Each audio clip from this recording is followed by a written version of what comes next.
মালদা মুর্শিদাবাদ শামশেরগঞ্জ কয়েক মাস আগে যে তাদের ক্ষয়ক্ষতি হয়েছে, নিজের জীবনটা নিয়ে বাঁচার জন্য এক কাপড়া নিয়ে ভিটে মাটি ছাড়ে পালিয়ে গেছিল, সেই হিন্দুদের কথা বলছি।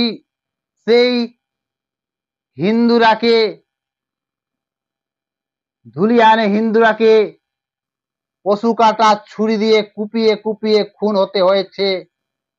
চন্দন দাস ও হরগোবিন্দ দাস, তাদের কথা বলছি। তাদের পরিবার দুর্গাপূজা করবে না। এই এলাকার হিন্দু পূর্ণবাসন, তাদের ঘর বাড়ি, তাদের দুর্গাপূজা করার জন্য নতুন কাপড় এ রাজ্যের হিন্দু। এদিকে দিদি হিন্দু, মহান হিন্দু হবার জন্য দীঘাতে জগন্নাথ মন্দির করেছেন 250 কোটি টাকা খরচা করে। আবারও মহান হিন্দু বনার জন্য দীঘায় 262 কোটি খরচা করে দুর্গা অঙ্গন তৈরি করছেন।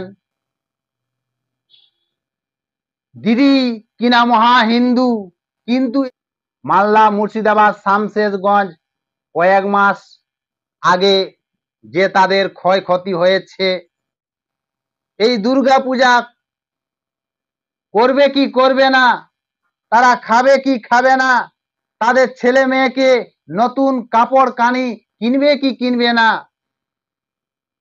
এদিকে দুর্গা পূজা ক্লাবগুলিতে এক ধাপে 1,10,000 বাড়িয়ে দিয়েছে, তারা ফুর্তি করবে। কি বলছে দেখুন। দেখি কোন কারা কি চায়। 90, 95, 1, ওকে 1,10,000।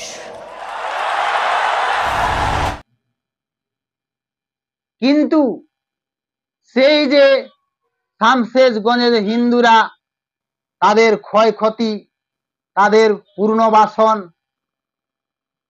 কিন্তু দেওয়া হচ্ছে না। এখানে মুসলিম লীগ 2 এর সরকার চলছে, ওরা হিন্দু তাই ক্ষতিপূরণ পাবে না, বিচার পাবে না, হিন্দু বিরোধী সরকার। রাজ্য সরকারের সংকোচ হচ্ছে। সেই যে দিদির হিন্দু প্রেম আজ কোথায়? দিদি বড় হিন্দু, ভোটের আগে আবারও দীঘায় দুর্গা অঙ্গন তৈরি করছেন 262 কোটি খরচা করে। মহান হিন্দু বলে দুর্গা পূজার ক্লাবগুলিতে টাকা বৃদ্ধি করে দিয়েছে, কিন্তু এ রাজ্যের হিন্দুদের পুনর্বাসনের জন্য তারা খাবে কি, সেইটুকু পুনর্বাসনের খরচা এ রাজ্য সরকার দিচ্ছে না। তারা তো কোনো দিক থেকে বানের জলে ভাসে আসেনি। তারা এই রাজ্যের ভোটার, এই রাজ্যের হিন্দু, এই রাজ্য সরকার তাদের পুনর্বাসনের খরচা কেন দেওয়া হবে না? এই রাজ্য সরকার জেহাদিদের সরকার, এই রাজ্য সরকার দুধের গাইদের সরকার।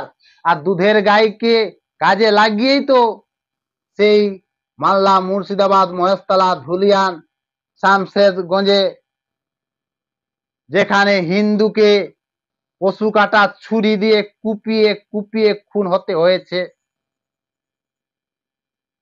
হরগোবিন্দ দাস, চন্দন দাস, পিতা পুত্র দুজনকেই খুন করেছে একটাই কারণে, তারা প্রতিমা তৈরি করত, তার জন্যই কুপিয়ে কুপিয়ে খুন করেছে।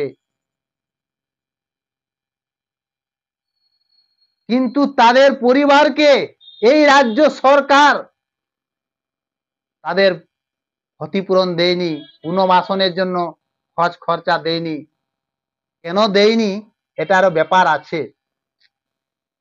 দিদি বুঝতে পারছে যে মালদা মুর্শিদাবাদ, সেই জায়গাতে মালদা মুর্শিদাবাদ শামশেরগঞ্জ ধুলিয়ান, সেখানে 70-72% মুসলিম ভোট আছে, আর মুসলিমরা তৃণমূলকেই ভোট দেবে। সে তৃণমূল যাই করুক, চুরি চামারা যাই দুর্নীতি করুক, মুসলমানরা কিন্তু তৃণমূলকেই ভোট দেবে। এই ভেবে শামশেরগঞ্জ ধুলিয়ানের ক্ষয়ক্ষতি হিন্দু পরিবারকে এ রাজ্য সরকার এখনো তাদের ক্ষয়ক্ষতি পূরণ দেয়নি। আজ প্রায় 5 মাস আগে তাদের ঘর বাড়ি দোকান মন্দির লুটপাট করে গেছে, নিজের জীবনটা বাঁচার জন্য পালিয়ে গেছিল। সেই হিন্দুদের ক্ষয়ক্ষতি দিতে রাজ্য সরকার সংকোচ করছে। এই রাজ্যে সরকার না দোক, কিন্তু এই রাজ্যে আমি এক হিন্দু ঘরের ছেলে হয়ে বলবো যে এই রাজ্যে আরো যে হিন্দু আছে সবাই 1 টাকা 2 টাকা দিয়ে মালদা, মুর্শিদাবাদ, মহেশতলা, শামশেরগঞ্জ, ধুলিয়ান সেই পরিবারকে, ক্ষতিগ্রস্ত পরিবারকে সাহায্য করা যাক। 1 টাকা 2 টাকা দিলেই তাদের পুনর্বাসনের ঘর হবে, তাদের ব্যবসা বাণিজ্য ফিরে আসবে, তাদের দুর্গাপুজোর কেনাকাটি হবে, তাদের ছেলে মেয়ে কাপড় কানি কিনবে। 1 টাকা 2 টাকা দিলেই কিন্তু তাদের ক্ষয়ক্ষতি পূরণ হয়ে যাবে। কিন্তু আমাদেরও দোষ আছে, এই রাজ্যে হিন্দুদেরও দোষ আছে। এই হিন্দুরাই বিভাজিত। বলছি ও তো সিপিএম করে, ও তো তৃণমূল করে, ও তো বিজেপি করে, ভালোই হয়েছে সিপিএম করতো। কিন্তু না রে ভাই, সিপিএম, তৃণমূল, কংগ্রেস সেদিকে লক্ষ্য না করে নিজের হিন্দুত্ব ধর্মকে রক্ষা করার জন্য, নিজের সনাতনীকে রক্ষা করার জন্য 1 টাকা 2 টাকা দিয়ে তাদের দিকে সাহায্য করুন, হেল্প করুন। 1 টাকা 2 টাকা দিয়ে আপনি ছোট্ট হবেন না। 1 টাকা 2 টাকা দিয়ে সেই ক্ষতিগ্রস্ত পরিবারকে সাহায্য করুন।